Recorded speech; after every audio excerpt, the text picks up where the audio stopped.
I'm Tom Shillue in for Greg Gutfeld in this very snowy edition of Gutfeld. Let's do some jokes.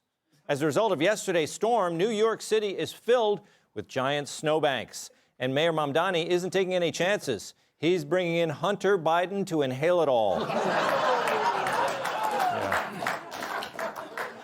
Some Americans are doing no-buy January, going a whole month without buying clothes or skincare products. It's what men call the entire year. Donald Trump announced he won't be going to this year's Super Bowl. Meanwhile, the New York Jets announced they won't be going to any Super Bowl. In a recent interview, James Carville predicted a wipeout for the Republican Party in the midterms, although political insiders are wondering why he stole his shirt from the Blues Clues guy. On Friday night, a car crashed into the Delta check-in counter at the Detroit Metro Airport. The driver was immediately detained and escorted to the Spirit Airlines counter. And finally, scientists now claim afternoon naps may be good for your brain, but they caution it doesn't work for everyone. So, we all saw the news out of Minnesota, the land of 10,000 lakes and 11,000 fake daycare centers. Now, I'm not going to argue over the details of that shooting. We're going to leave that to the investigators. But as the chaos continues, I'm not sure where we go from here. Because how can you begin to deal with riots when the state's governor is openly defying federal law and responding to tragedy with this? We have got children in Minnesota hiding in their houses, afraid to go outside. Many of us grew up reading that story of Anne Frank. Oh, Jesus. Oh, my God. Yeah. Somebody's going to write that children's story about Minnesota. Got it. Nazi comparison. That'll calm people down. The solution seems unrealistic, with Democrats having built a culture of resistance. They don't call for peace. They warn of a federal invasion that should be stopped at all costs.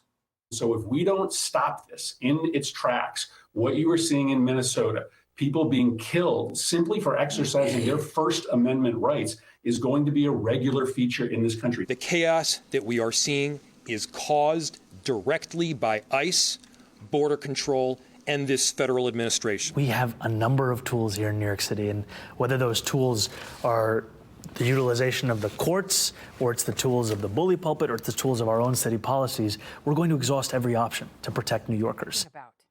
Sorry, Mamdani, the biggest tool in NYC is you.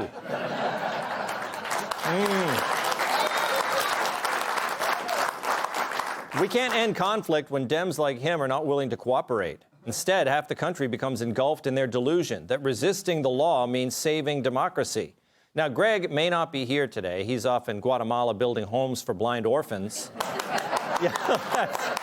Thank you, Charlie.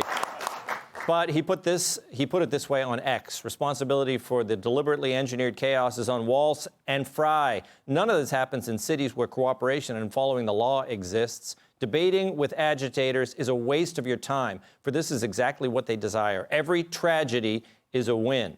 So true, Greg. ICE is operating all over the country. Why aren't we seeing riots in Dallas or Tampa? I wish Deputy Attorney General Todd Blanche was here to explain it all. In one city, in one place do we have these problems. We deport 10 times the number of illegal aliens out of Texas than we do out of Minneapolis. Why do we hear nothing out of Texas about any of the same problems that we have in Minneapolis? I'll tell you why. Because in Texas, we have the cooperation and support of local law enforcement so that we can do these operations safely, keeping U.S. citizens and others protected and safe. That is not what we have in Minneapolis. They also frown on politicians marrying their brothers.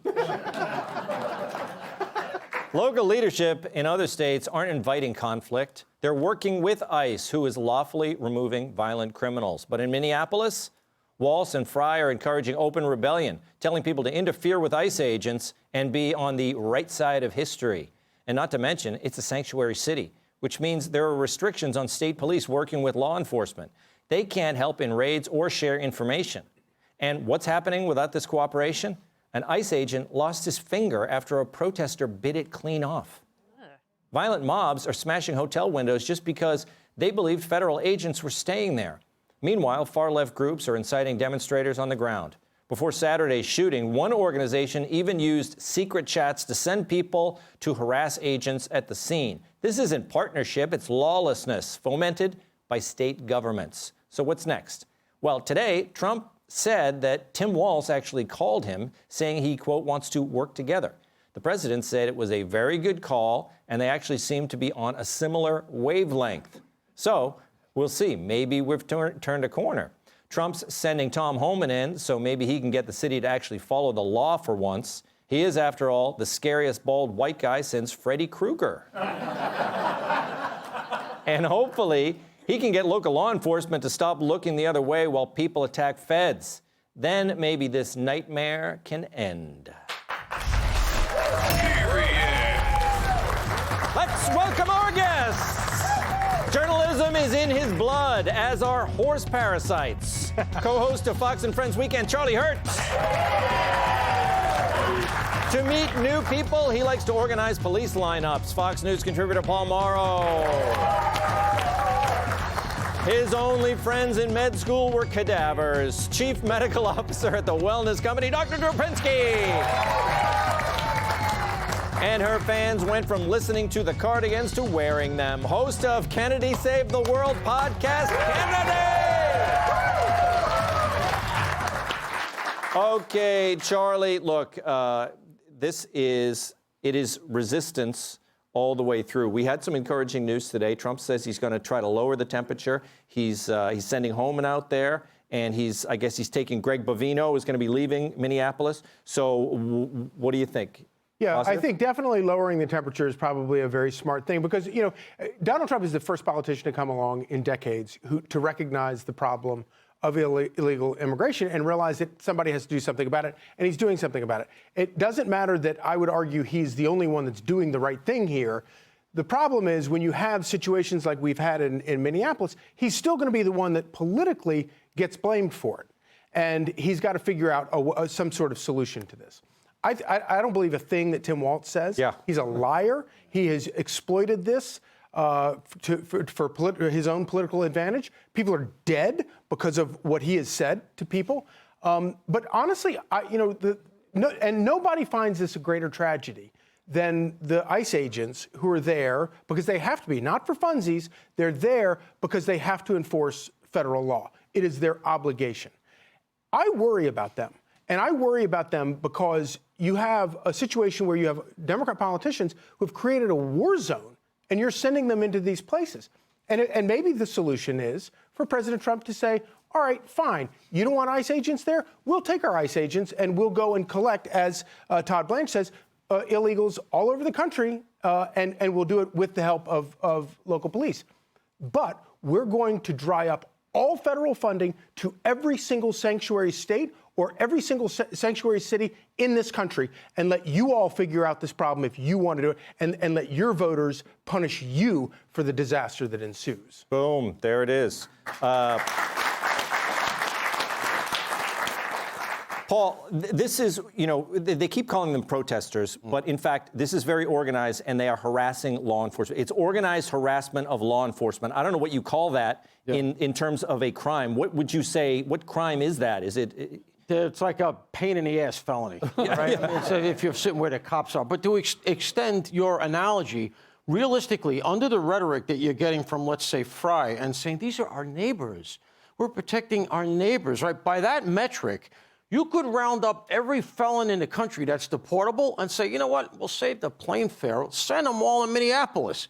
You want them so bad. Here you go, neighbor. You can hear the Mr. Rogers song in the background. There you go. There you go. Every murderer in the country that we could send to El Salvador, you can have them. That's literally if you follow it to its logical conclusion. Now, I got to say, I don't see this ratcheting down a whole lot. I want to be optimistic. But when Tom Homan is the person you're sending in to be kinder and gentler? All right, this is our negotiator at this point right now? All right, that's a bad sign. And not for nothing, but it would be a lot easier to take Tim Walz seriously if he didn't have a bald woman voguing next to him when he was trying to talk. We have closed captions these days, for the love of God. You don't need that. It's just more performative nonsense. I'm genuinely concerned, and I'm going to tell you why. I don't think it's going to ratchet down. Trump put a very hard metric out front. He said, give us the bodies that you have in your jails, your city and your county jails, right? Yeah. They're not going to do that because it's their neighbors. But what it also is the votes. Let's remember why all of this is going on. We got 10, 20 million of these people coming in because this was supposed to be the permanent leftist majority. And that's what we're getting in the way of here by trying to deport these people. They're going to hold the line up here because remember, they all get counted in the census. And so last time around, Minnesota almost lost a vote in the Electoral College because they were losing population. They are holding the line. People saying, why Minnesota? Because that's where they got to hold the line. They almost lost that vote last time. It's not just votes. It's the census. It's all the stuff they expected to happen thanks to Mayorkas. Now it's being undone. And as a result, the nose ring militia has been activated here, and that's what you're going to see. Yeah. Dr. Drew, I agree with Greg. The people who are doing this, they want this stuff to happen. Well, and I don't understand what happened to the Supremacy Clause in the Constitution, because the federal law is the ultimate law of the land. Abraham Lincoln defended it, Andrew Jackson defended it, and the president swears a sacred oath to defend federal properties throughout the land. And how a state asserts itself over that supremacy is so profoundly unconstitutional and against that sacred oath. I don't understand how it's allowed to go on. It's actually confusing to me.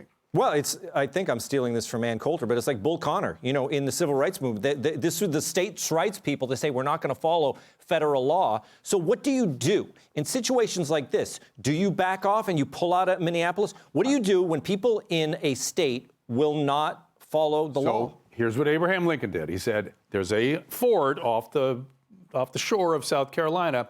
I must provision it. I must give it food and ammunition and new soldiers. And he did it, and they fired on him.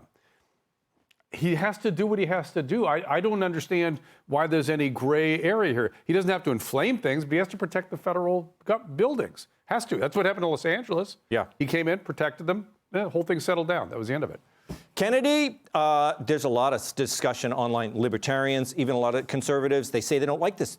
They're suspicious of the police. They don't like all this police power. So they're saying, oh, I don't like what's going on with the police here. But what do you do when, it is very insurrection-y, isn't it? When you have people, state officials saying, we're not going to do it, we're not going to follow the law. Well, the problem with the insurrection-iness is it's benefiting both sides. And, you've got two camps here who are very loud, who are feeding off of the chaos, yet somehow blaming the other side for the chaos. Yeah.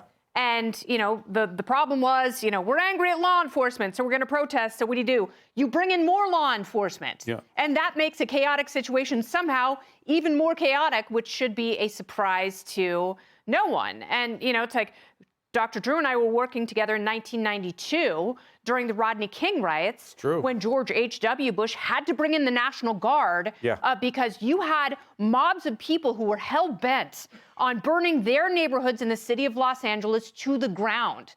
And so, for those of us who have lived in that context, you never want to see that again. You also see how flimsy peace can really be and how things can devolve into civil unrest so quickly. What I don't understand is you have groups of people applauding that, and they are taking a situation that is soaked in kerosene and tossing matches onto it, hoping the whole thing explodes. And my question is, to what end? Right. And, libertarians don't have problems with power and people in power. It is the abuse of power.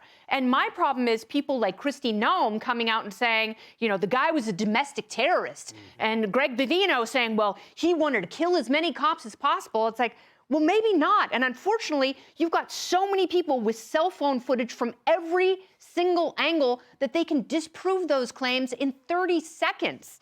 And, again, we're still left on the precipice of chaos. And if Tim Walz doesn't grow a pair and grow up and have an honest and diplomatic conversation with the president, then Minneapolis is Absolutely. Absolutely. Hey, Sean Hannity here. Hey, click here to subscribe to Fox News YouTube page and catch our hottest interviews and most compelling analysis. You will not get it anywhere else.